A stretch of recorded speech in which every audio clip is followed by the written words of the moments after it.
Welcome to today's episode of the Leadership Guide. By the way, my name is Cinwill G. Rupia. And I'm Francisco C. Balingit III. And now we're diving into the most critical aspects of leadership, using effective communication in order to resolve conflict within teams. You're right. Conflict can be challenging, but it's also an opportunity for growth and better collaboration. Today, we will explore practical strategies, examples, and the power of communication to fostering a positive environment. I completely agree with you, so let's get right into it. So, Francis, let's start with a fundamental question. Why do conflicts arise in teams? Hmm, Sinwil, that's a good question. Conflict usually comes from one of the three sources that I'm about to mention. First is communication breakdowns. This is where people misunderstand each other or don't have clear expectations. Second is differing priorities. When individuals or departments don't have or just has a competing goals. And lastly, personality clashes. These are some people just don't see eye to eye. That's just it. Mm-hmm. You are right. And they say communication breakdowns are the biggest culprit. A vague email or unclear instructions can lead to frustration and confusion. And before you know it, tensions arise. Exactly. And personality differences can make it even harder to resolve those tensions. As leaders, it's our job to recognize these issues and address them earlier and constructively. So, now we're going to be talking about how communication plays a role in resolving conflicts. What do you think is the first step, Sinwil? Well, Francis, for me, it's active listening. You need to listen not just to the words, but to the emotions behind them. For instance, if a team member says they're overwhelmed, don't just brush it off. Ask questions to understand what's really going on. Agree. I so agree with you, and that is indeed so important. And when you respond, use reflective statements like, "So you're feeling frustrated because the workload is too heavy. Is that right?" That statement really shows that you're truly listening to your members and that they you care about their perspective. Another key is clarity. Miscommunication often happens when expectations aren't clear.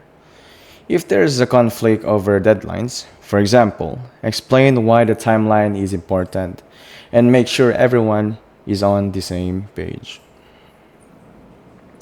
Yep, and then there's empathy. Leaders need to acknowledge feelings, even if they don't agree with the point of view.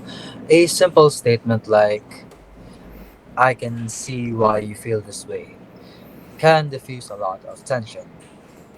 All right, Francis, let's get into the nitty gritty. What strategies can leader use to tackle conflict effectively? Hmm, for me, one big thing is to really address the issues early. That's right. So if you notice tension or disagreements, don't really just don't wait for it to escalate. Have a private conversation or call a team meeting or something to address the issues head on. Well, absolutely. And when you do, it's important to set ground rules. For the discussion, remind everyone to focus on the issue, not the person, and to speak respectfully. Yep, and here's one of my favorites. It is collaborative problem solving. Here, instead of dictating your solutions, involve the team in brainstorming. Ask open ended questions like, what would a good solution look like, team? This helps shift the focus from conflict to collaboration. Ain't that good? Hmm. Well, that's a great approach. And once a solution is in place, you should follow up to make sure it's working.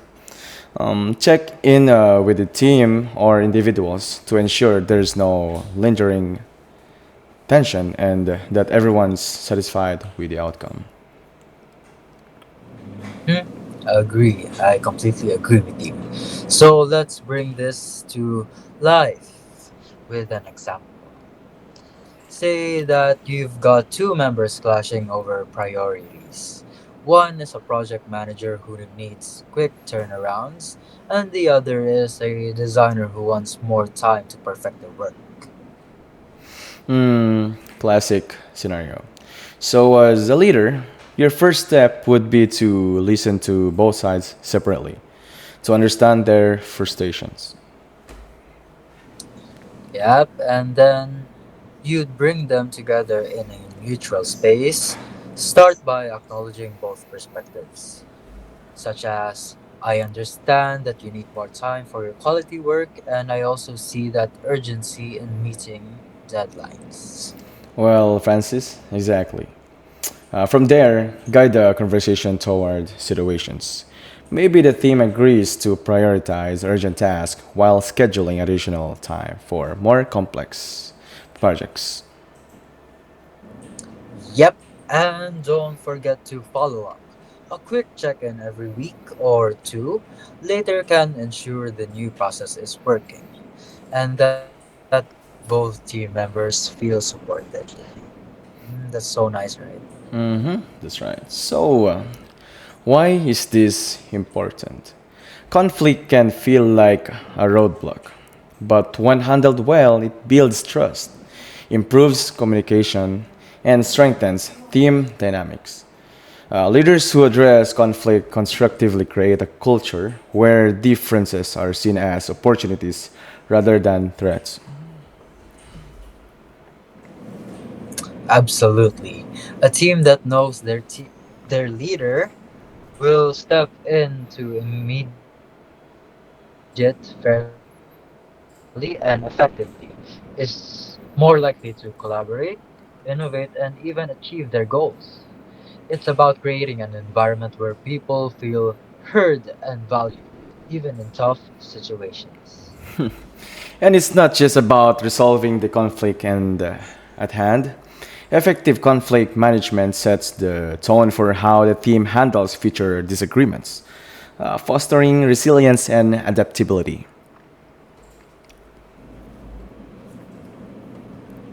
Yep, before we wrap katsan ako. Before we wrap up, let's share some actionable tips for leaders looking to strengthen their conflict resolution skills. That's a great idea, Francis. First, invest in self awareness.